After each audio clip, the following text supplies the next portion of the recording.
Michael Jackson døde 2 uger før han skulle have gjort comeback med 50 koncerter i London. Det skulle han med et stort show, som skulle inkludere 10 dansere.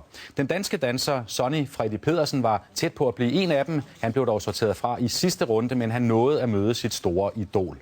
Her får din rapport fra Los Angeles fra nyhedernes Maria Andersen.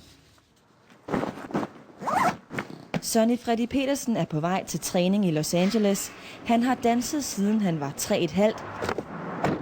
Gennem årene til meget forskelligt musik. Men inspirationen er altid kommet fra en og samme person.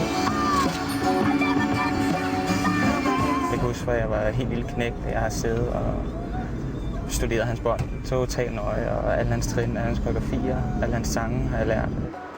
Og særligt her hos Debbie Reynolds Dance Studio får drømmen lov til at leve. Det her, det er Studie D, og det er sådan helt specielt i den her anledning, det er, at Michael Jackson, han var her og øvede i de her lokaler.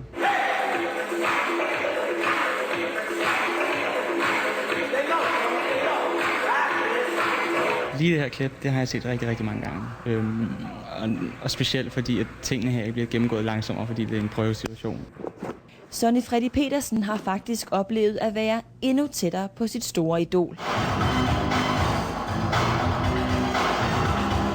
Trinene her dansede han for Michael Jackson, da han i april måned var til audition som danser på hans 50 udsolgte koncerter.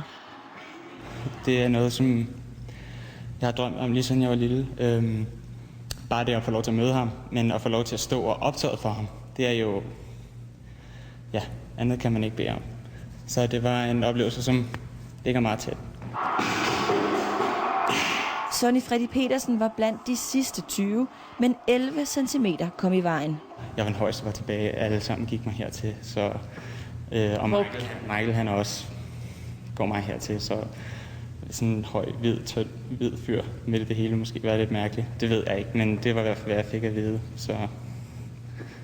I stedet sikrede Sonny Freddy Pedersen sig billet til koncerten i London.